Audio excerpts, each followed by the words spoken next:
listening to another Rock the Bells radio exclusive. Another Rock the Bells radio exclusive. The Drama Hour, hosted by Papoose. What's up, y'all? It's Papoose. Hear it again in the Sirius XM app. Just search Papoose. Warning. The Drama King is in the building. Streets. If you hear my voice, that means you are now tuned into another episode of the Drama Hour. I go by the name of Papoose. This is Rock the Bells Radio. This is Sirius XM Radio. And y'all know one thing about me, right? Not just anybody could come up here. No fakes, no frauds, no phonies. All authenticity. So over the past 10 to 15 years, I've been doing a lot of charity work. And in the process of me doing that charity work, you know who's out there in the field because you're out there yourself. So a lot of people talk the talk, but they don't walk the walk. The brother that I have here today on the show, I seen him out there putting in that genuine work, y'all. When that pandemic happened, this brother was out there on the front line, giving out supplies, doing the right thing. Without further ado, live here today on the Drama Hour, y'all. Hold on. We got Mayor Eric Adams in the building, y'all. Make some noise, man. Come on, man. Round of applause. Thank you. And what you said is so significant because that word authentic is a powerful term. Yes. And when you are authentic, people want to depict you and describe you. So I'm like this bald-headed, earring-wearing, authentic guy, cigar smoking, Tito's drinking. And they're not used to that. Right. Mm-hmm. And they create this narrative. And our folks buy into that narrative instead of seeing the longevity. I remember you were out there, brother. Definitely, man. We were out there. And then when you do an analysis and get away from the headlines and do an analysis, okay, so what has this brother done? It is mind-blowing what we've delivered for black and brown people in the city. And we just want to continuously go into that to, when just as they did with David Dinkins, turning their base against him as he was delivering for us. This is the same script, man. They pull out the same book. Very interesting, man. Very interesting that you mentioned Dinkins, man, because I remember when he got elected, I was very excited. Same thing for you, because I'll tell you a story, right? Growing up, I remember being a child, and I was in grade school, and I had a Webster's dictionary in front of me, right? And in the back of the dictionary, it listed all of the presidents of the United States. So as I'm looking, and I'm in grade school, I'm looking, I noticed that all of the presidents were Caucasian. So I asked the teacher, I said, hey, why none of them are black? And the teacher responded, he reached over to me and said, when pigs fly. And that always stayed with me. That was very discouraging. Right. So the fact that you mentioned Dinkins, when he got elected, it was very inspiring for me. I said, wow. Right. Then Obama got elected. I said, oh, man. You understand what I'm saying? Right. So seeing you go from being in the street, doing your charity work, you know what I mean? I remember when you was borough president. Right. I also gained knowledge that you was a police officer. Right. But seeing you elevate to the level of being the second black mayor, correct me if I'm wrong, of New York. No, you're right. Powerful, very inspiring. I grew up in Brooklyn, right, in Bed-Stuy. So I live on the borderline of Bed-Stuy and Brownsville. So I had to go to school in Brownsville. And in the summertime, when we went to the pool, we went swimming in Brownsville. And I use my journey, making it out of that, thank God for hip-hop, I use my journey as an example to all the kids across America, all across the world, that you can be like Papoose, you can be an artist, you can be an executive, which I am now, but you be an example that you can come up out of challenged neighborhoods and become the mayor. No, without a doubt. Speak about that. Like you, born in Brownsville, grew up in South Jamaica, Queens, and I'm perfectly imperfect, man. If you look at imperfection in a dictionary, you'll see me sitting there smiling, man. I've made so many mistakes in my life. My brother and I were arrested when we were 15 for a charge with burglary. Number runner, buying a nickel bag, making 8 joints to make sure mommy gave that extra 3 to pay the rent. Dyslexia. I walk in the classroom every day, brother, and I tell people the story. And I used to get up in the morning and pray, God, don't make me read. Because if I read, kids would joke and laugh at me all day. They used to put a sign in the back of my chair, dumb student. I was undiagnosed dyslexic. And when you tell your story, and these stories are so important because being mayor is not only substantive, it's symbolism. You know, so I got rebaptized on Rikers Island with the inmates. Because I wanted these brothers to know that, listen, I see you, man. I've been on Rikers Island more than any mayor in the history of this city, talking with the inmates and the correction officers, because they're both folks of color, you know, and they got us all together. We need to realize that we're in this together. Right. But it's one thing to be the black mayor, but it's another, I turned the city around. You know, this city, I inherited a mess, man. 40% increase in crime, no jobs, black unemployment was 4 times the rates of white. No one was focusing on foster care children. NYC residents didn't have high-speed broadband. No jobs were coming here. 2 years later, we have more jobs in the city, in the history of the city. More small businesses have opened in the history of the city. NYC residents have free high-speed broadband to do telemedicine and education. We cut black unemployment is under 8%, first time since 2019. 30% decrease in Hispanic unemployment. When you look at my administration, first African American woman to be a chief, to be first deputy mayor. Second one to be a chief of staff. First Filipino to be a deputy mayor. First Dominican to be a deputy mayor. First Spanish speaking to be a police commissioner. First Spanish speaking to be a correction commissioner. You just look at my administration. First Korean to be a small business servant. People are mad, man. All this chocolate I got around me, man. That's why people are hating, man. I'm messing with people paper. People were making so much money of the dysfunctionality of our city, and then I'm coming in and saying, wait, we're not doing this anymore. We did $6 billion in MWBEs. Black and brown business and women businesses are now getting access. So folks are sitting around like, who do you think you are? You know, I'm just finishing that 30-year gap between Mayor Dinkins and me. It was 30 years. And he started a lot of this stuff, and now I'm picking up the baton because we had a 30-year gap, and I'm picking up the baton and just doing it right now. Right. Wow, man. I want to talk about some interesting data came in today. So since your administration been in power, unemployment has a 30%. Yes. Right? 30% increase? Decrease. I'm sorry. 30% decrease you on it? since your regime has been in power. Talk about that. It's so important. This is what I learned, that black and brown folks were not getting the jobs because, number one, folks may not even have money for the Metro card. And you know how intimidating it is. We all can walk into a corporate business. I mean, you cutting deals, so it's no big thing. Right. But if you don't believe in yourself, or people have crapped on you all your life, it's hard walking into these places to apply for a job. Nobody know what's a resume and all of this stuff. So what I did with Henry Garrido, the head of DC 37, I said, we have to go to the people. We can't be in a sterilized environment of City Hall and help people come to us. So we started doing these hiring halls.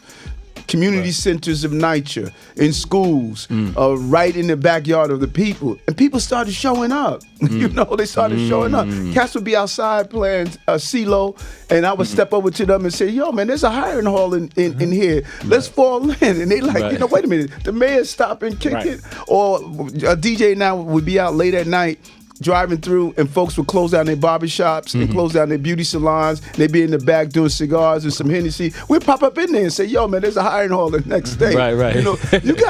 You gotta meet people where they are, not where you are. You gotta meet people where you are and take them where they want to be. And because of that, you started to see this drop in black and brown unemployment. And we are now hiring cats to see that when you gainfully employed, you don't have to be out there slinging. You don't have to be out there doing madness, man. Folks don't want to be on the street corners. Right. But you gotta eat. Absolutely. we definitely need opportunities. I want to switch gears a little bit. I got my brother General here. He's actually one of the chairmen at the Hip Hop Museum. Yes. Which is an amazing establishment that's coming to New York City. We birthed this hip hop thing.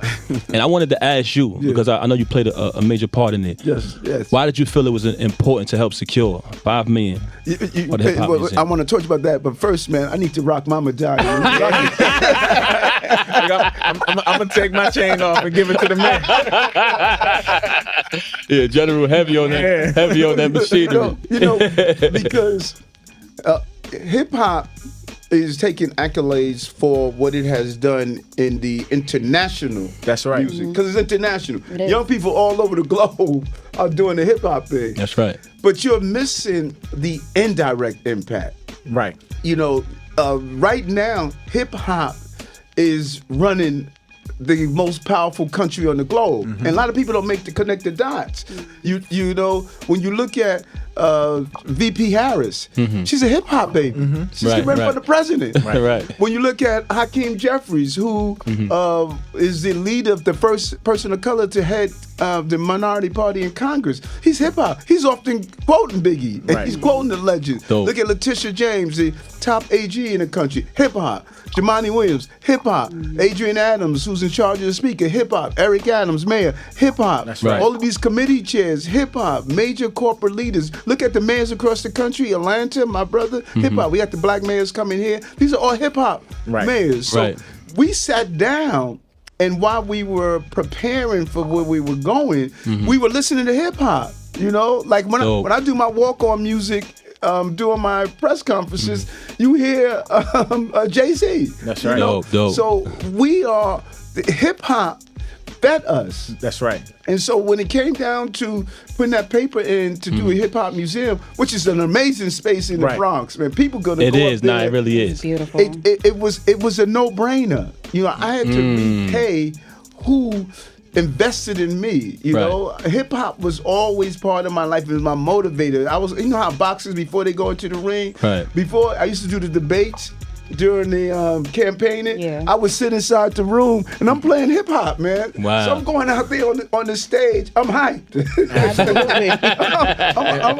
Because you got to think about it for a moment. Millions of people are watching this debate, and folks are looking and say, "Man, who's this cat here? I Right. think he's going to debate on this scale."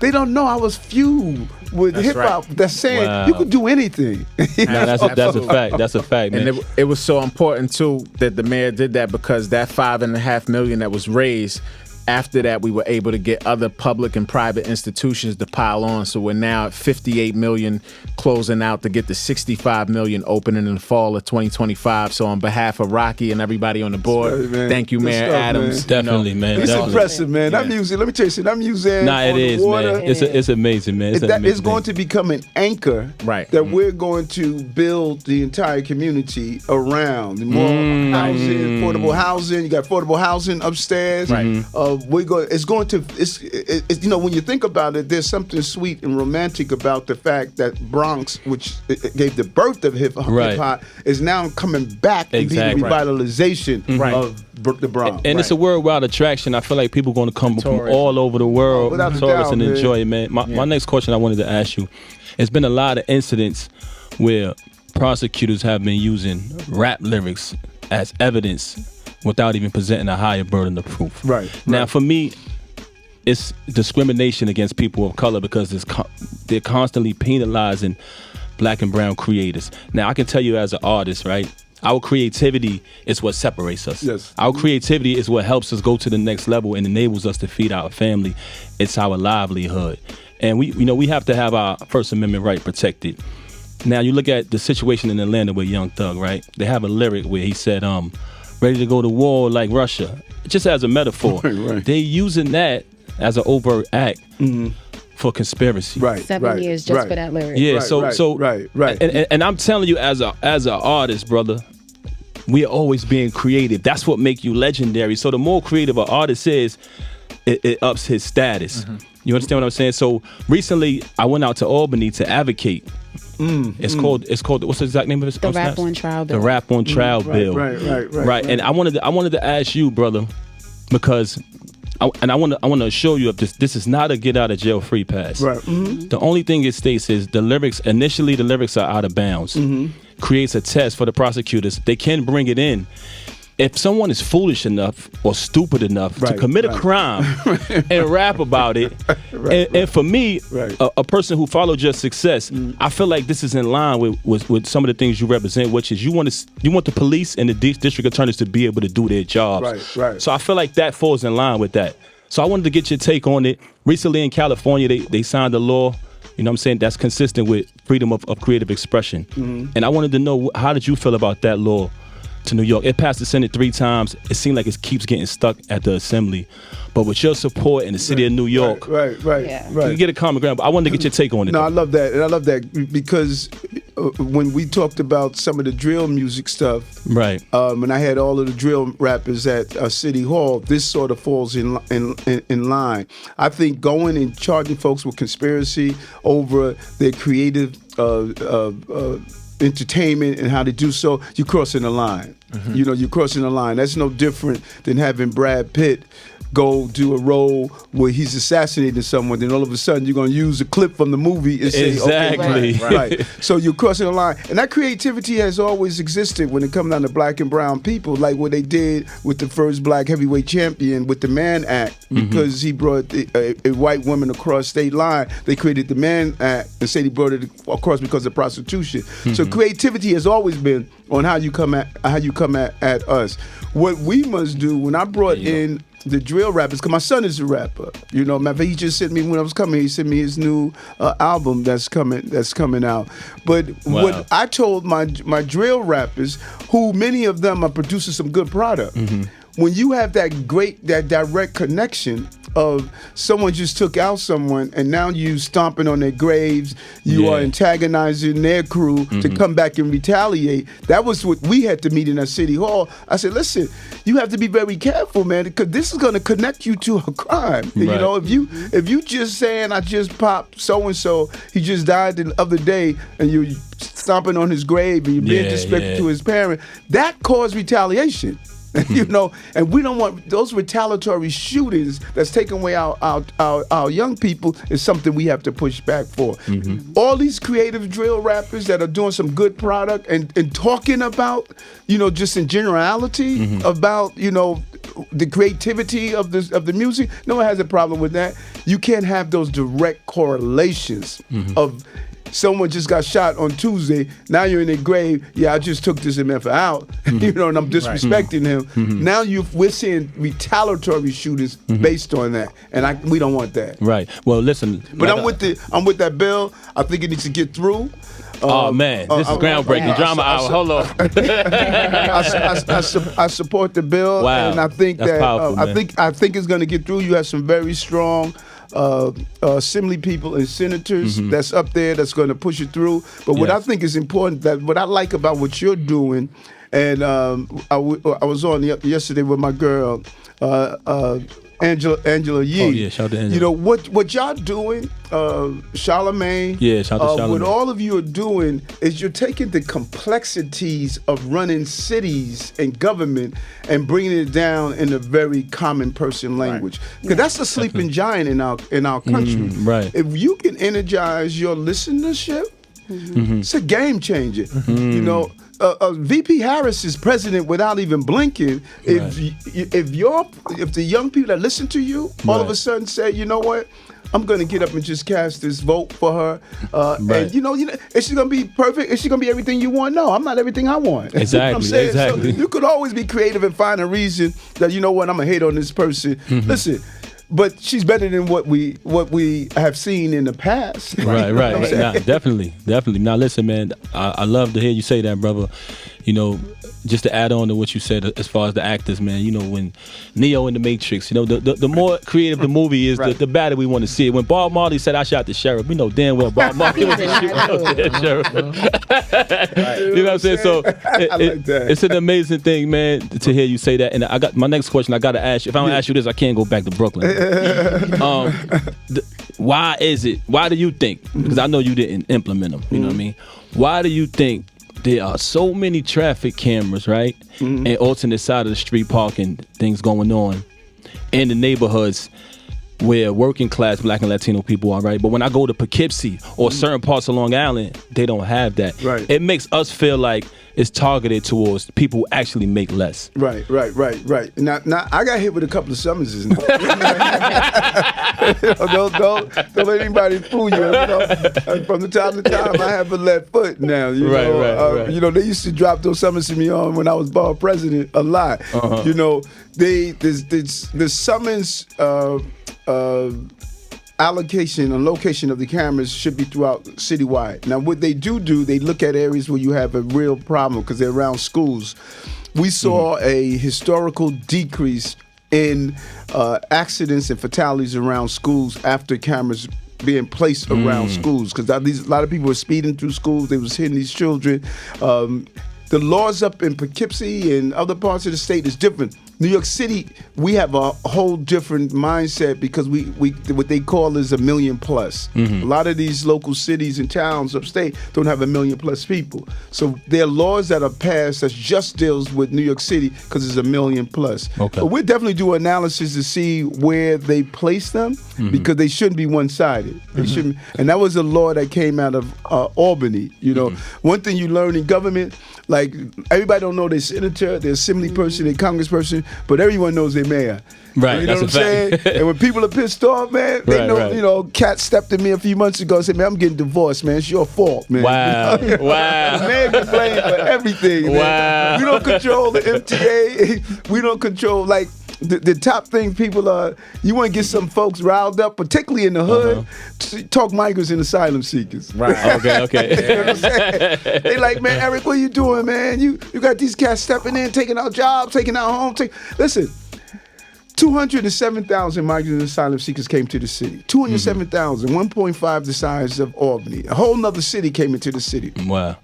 I can't stop buses from coming in. It's against federal law. I can't say when you're here, you're not going to get 3 meals a day, a place to stay, 40,000 children we had to educate. We had to wash clothing. We have to do everything. Got to Right. give you a place to sleep. There's local laws say, Eric, you are required by law to do it. I can't even allow them to work. Federal law says, no, you can't allow them to work. And so I had a team of them, migrants and asylum seekers. I said, listen, I want y'all to be my cleanup campaign. We're going to remove graffiti, clean the streets, and we're going to give you a small stipend. Federal laws, federal government said you can't do that either. You know? Wow. So I have all these jobs that are open that folks don't want to do, and I'm restricted. It costs us $5 billion, you know, to manage the migrants and asylum seekers issue. And you know, people are angry without really understanding, yo, this brother don't have nothing to do with this, man. And is that Right, because right, New right. York is a sanctuary state? I'm glad you asked that, because people conflate the two.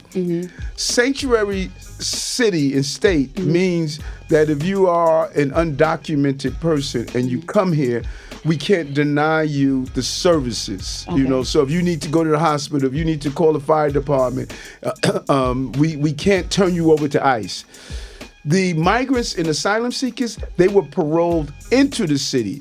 They have nothing to do with a sanctuary city. They were paroled into the country. They're here legally, Gotcha. and it has nothing to do with sanctuary city. Those are for everyday immigrants who find their Gotcha. way here. These migrants and asylum seekers are paroled here into the city, and people think that it's the sanctuary city that impacts it. It has nothing to do with them Wow. at all. Now, we got a dangerous gang that's from Venezuela that is making root here. The overwhelming number of the migrants and asylum seekers, they just want to come here and they want to just move up the ladder. And when I go to the shelters, they tell me, Eric, we don't want your food. We don't want anything from you. We want to get our hustle on. Right. You know? Wow. We want to Wow. come in and get our hustle wanna on. work. Wow, that's deep, Right. man. Yep. Hey, listen, man, congratulations on that new data that came in. It shows that you're doing your job. Yes. My last question, I know Yes. you're busy.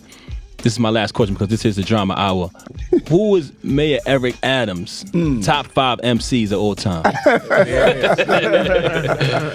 gotta ask. Okay, now how do we tell me? How do we put it into MCs, rappers, or just Rappers and- okay? I got to start off with number 1, Papoose.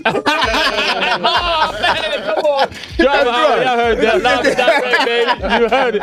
Y'all heard it live and direct on the drama hour. And I'm a KRS-One guy. KRS, man, I love KRS. You know, he was a real pioneer. Definitely, you know, and man. I won't be able to come back across the bridge if I don't say Biggie. You got to. Biggie is definitely on that list, and I will not be able to go back home if I don't say my son J.O. There you go. Shout out to J.O. He's definitely going to. We got to get some of his music up here, man. And my girl, I saw a few weeks ago, MC Light. Oh wow, Light as a rock, baby. Shout out to MC Light. You know. Nah, we appreciate you, brother, man. Yes, Thanks brother. for coming on the show. Thank you, man. We know you're Really busy, good. man. We wish you nothing but the best moving forward. Thank you. And next time I pop in here, I'm gonna be wearing my diamond crusted. Hip hop and chief.